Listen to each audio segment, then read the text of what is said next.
The European World, 400 to 1450.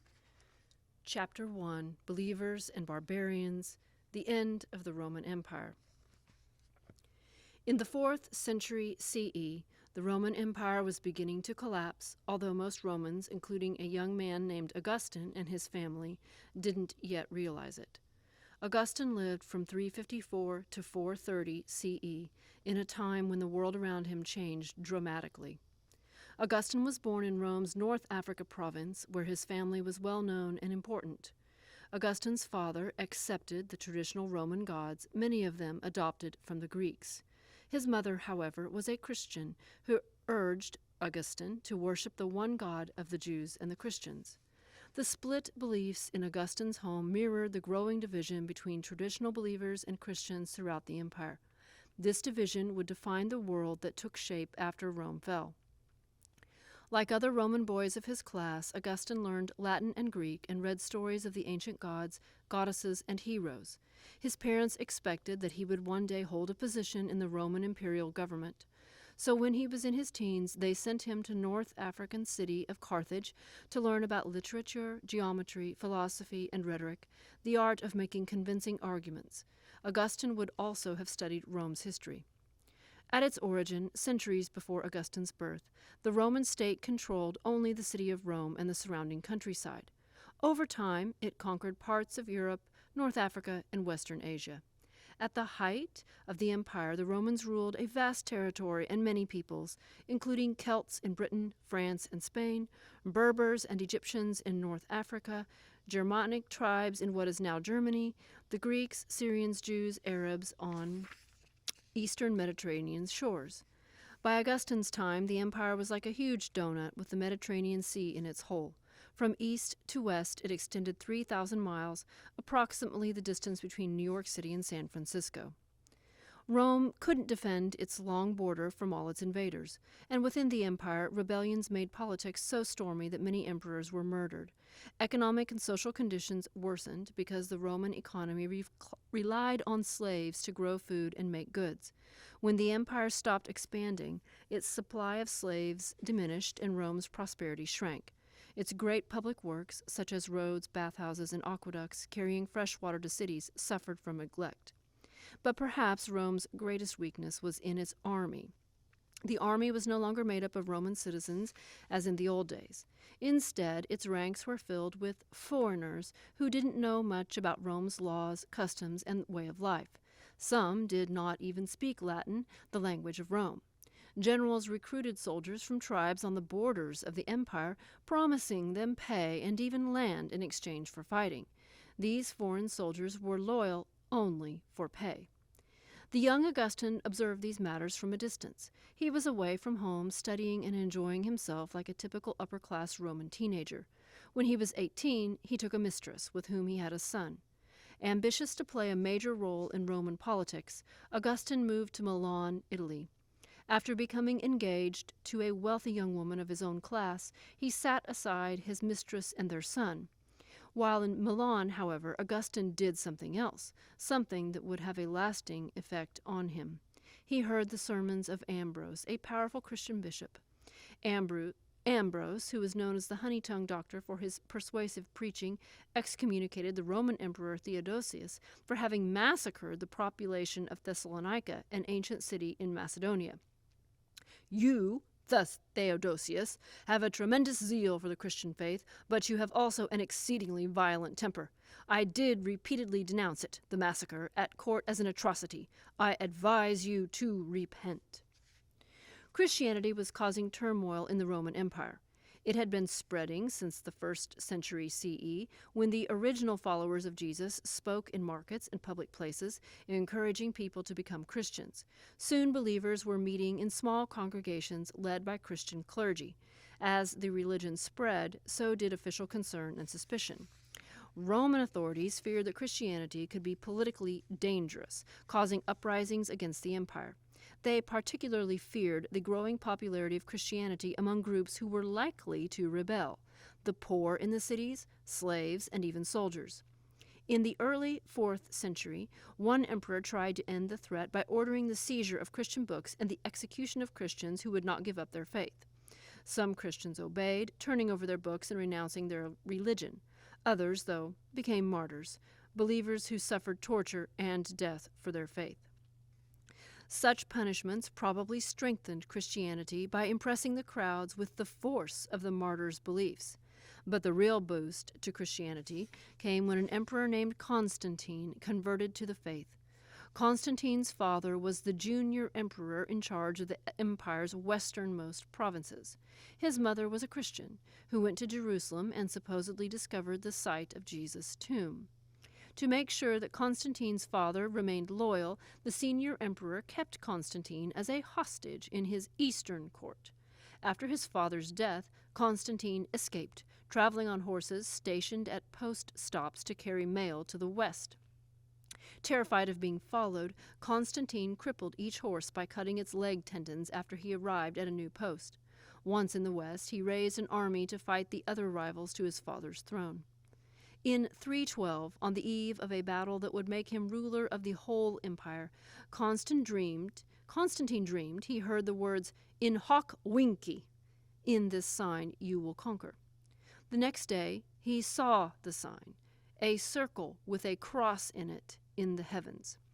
Constantine's biographer, Eusebius, who knew him personally, wrote that Constantine doubted within himself what the meaning of this apparition could be. In his sleep, the Christ of God appeared to him with the same sign he had seen in the heavens and instructed him to use it as a safeguard in all engagements with his enemies. He won the battle, accepted Christianity, and ended the empire's persecution of Christians. Following Constantine's lead, many people of all classes converted to Christianity. The surge of new converts brought problems, however. Some of them, including Constantine himself, didn't understand the religion very well. Others were convinced that only their interpretation was correct. One early dispute was about whether Jesus was divine or human. One group, followers of a monk called Arius, claimed that Jesus was human. Others argued that he was divine, while still others said that he was both. Tempers ran so high over the issue that fights broke out in the streets. Tired of the civil unrest, Constantine called a council of bishops in 325 to decide the question. The council proclaimed, "We believe in one God, the Father Almighty, maker of all things visible and invisible, and in one Lord Jesus Christ, the Son of God, the only begotten of his Father, of the substance of the Father." In other words, God was the only divinity and Jesus was part of God. The council declared the Arians to be heretics because they believed a heresy, an opinion that went against the church. Arianism did not die out at once, however. Missionaries had converted tribes outside the empire to the Arian version of Christianity. When those peoples entered the empire, they were set apart from the Romans not just by their different languages and customs, but also by their form of Christianity. Even after Constantine converted, Christianity did not immediately replace the old Roman gods and become the official religion of the Roman Empire. One of Constantine's most important actions, however, shaped the future of the Christian faith. In 330, the emperor moved the capital from Rome to Byzantium, a small Greek city near Asia Minor, or present-day Turkey. He renamed it Constantinople after himself and urged senators and noble families to move there from Rome. After that move, the empire was gradually divided into two parts. The Eastern, or Byzantine Empire, consisted of Greece, Asia Minor, and the Eastern Mediterranean. The Western Empire included the rest of Europe and the Western Mediterranean. As the division became more permanent, each part developed its own version of Christianity.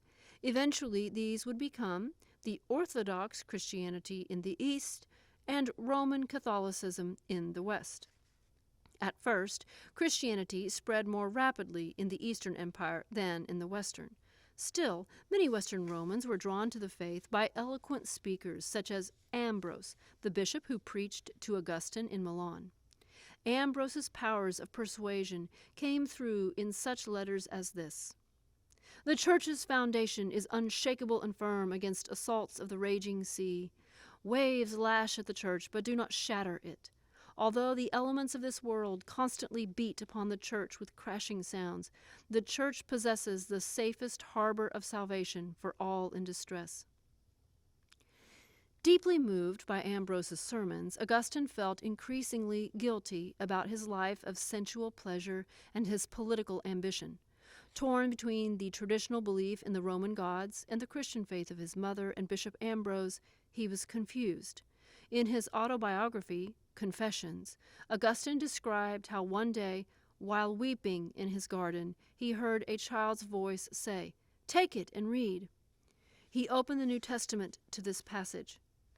"Not in rioting or drunkenness, not in wantonness, not in strife and envying, but put on the Lord Jesus Christ, and make no provision for the flesh to fulfill the lusts thereof."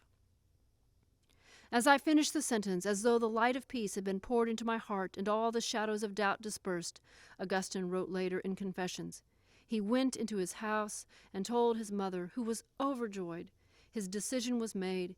He converted to Christianity and settled in the North African city of Hippo, where he eventually became bishop, a career very different from the one he had originally planned for himself. Barbarians at the gates. The empire was changing too. The economy kept growing weaker, and the army could no longer defend the frontiers. Most vulnerable was the long northern frontier, which roughly followed the Rhine and Danube rivers. South and west of the rivers lay the empire, the Roman part of Europe, consisting of present-day France, Spain, and Italy, but to the north and east were the foreign lands that are now Germany, Scandinavia, Austria, the Czech Republic, and Hungary. Tribes of people known to historians as Germans and Goths occupied these lands. Greeks and Romans, however, called them barbarians because they thought the Germanic languages sounded like bar, bar, bar. The women and slaves of the Germanic tribes were farmers, but the men were hunters, plunderers, and warriors who gathered in bands around war chiefs. These aggressive fighters could easily cross the rivers into Roman territory. Their values and way of life differed greatly from those of the Romans. Mediterranean civilization was based on cities and agriculture. The invaders preferred rural areas and hunting. Roman government was centralized and highly organized. The tribes were organized loosely around kings, fighting bands, and family groups. Roman society was highly literate. The tribespeople were illiterate. Finally, Romans valued their public and private baths, but the Germans were, to Roman nostrils, a dirty and smelly group. A priest from Marseille, France, wrote in about 440 that the Romans share none of the barbarians' manners and speech, and nothing, furthermore, of the fetid odor of the barbarians' bodies and clothes. Some tribespeople learned Roman ways and moved their families peacefully into areas of the empire the Romans had abandoned. Still, many Germanic tribes kept their own languages and traditional laws. As the tribes mingled with the Romans, they added a few new twists to their old rules. One law of the Franks, a Germanic people who invaded northern Gaul, or France, said, "If anyone has assaulted and plundered a free person, and it shall be proved upon him, he shall be fined 2,500 dinars, which make 63 shillings. If a Roman has plundered a Frank, the above law shall be observed. But if a Frank has plundered a Roman, he shall be fined 35 shillings. To the Franks, it seemed, a crime against a Roman was about half as serious as a crime against one of their own kind. The Germanic migration into the empire gained speed and urgency when a new threat arrived in the late 4th century. The Huns, nomads who traveled on horseback, were originally from Central Asia. When drought ruined their pastures, they moved west, seeking better conditions for their livestock and themselves. Both the Romans and the Germanic tribes viewed the Huns with dread. One observer, a Goth named Jordanes, described the invaders as small, foul, and skinny. Their faces were seamed with gashes, their noses broad and flat. They dressed in coarse linen tunics, which they never changed until they rotted. On their heads they wore a sort of helmet made with skins of wild rats patched together. The advance of the Huns forced the Germanic tribes east of the Danube into motion. A group called the Visigoths, or West Goths, who were already Arian Christians, asked the Byzantine emperor for permission to settle in the Balkan Peninsula, a mountainous region south of the Danube River with Greece at its southern point. The emperor granted permission, thinking that the Visigoths would be a useful buffer between his empire and the Huns. But when the emperor failed to pay the Visigoths the money he had promised them for fighting, Their king led them west into Italy. As the Visigoths advanced on Rome in 410, the young Western emperor panicked and fled, leaving the city open to the invaders. Under their king, Alaric, the Visigoths plundered the city and then moved south with their loot and hostages, including Galla Placida, the emperor's sister. When Alaric died, his followers feared the Romans would dishonor his grave because they hated him so much. Legend holds that the Visigoths diverted a stream and had captives bury Alaric's body under its bed. They then killed the captives and redirected the stream over Alaric's grave. To this day, no one knows where Alaric lies buried. The Visigoths chose a new king, Atholf, who led them into Spain. Atholf married Galla Placidia, whose lavish wedding gifts were probably stolen from Rome, but Galla Placidia was no weak victim. Tradition says that she agreed to the marriage and persuaded her husband to defend rather than continue to attack the empire. But in Spain, Atholf was murdered by one of his own men. His widow returned to Rome and married a Roman. She concluded her eventful life by ruling in the name of her infant son, who was made emperor. The image of Rome sacked and overrun by Visigoths haunted citizens of the empire, and Rome's problems continued. The Huns, not content with harassing the Germanic tribes, turned their attention to richer prey. Their leader from 433 to 453 was Attila, whose reputation for brutality had earned him the nickname the Scourge of Europe. Attila had set his sights on Rome. An army of Romans and Visigoths fighting together forced Attila to retreat, but within a year he was plundering his way toward Rome once again. Only the city's bishop stood in his way, offering him gifts if he would leave. Again, Attila retreated, this time most likely because of plague in his army. Taking yet another wife to join the many he already had, he died on his wedding night, perhaps of too much food and drink. Even after Attila's death, unrest stirred up by the Huns sparked new migrations and invasions of Germanic peoples. Augustine, following his religious path in the North African city of Hippo, heard all the news. He and other citizens of the far-flung empire now realized that barbarian tribes could cross the imperial borders almost at will. He knew that they had sacked the city of Rome and that a centuries-old way of life was ending. Yet Augustine did not despair at the changes in his world. In his book, The City of God, a book of religious thought, he wrote that the world of the spirit was more important than that of the empire. The city of the ungodly is void of true justice, he wrote. Still, worldly changes pressed close to home for Augustine when another Germanic tribe, the Vandals, set up a kingdom in Carthage in North Africa. Just months after Augustine's death, Hippo fell to the Vandals. Augustine lived in a turbulent era.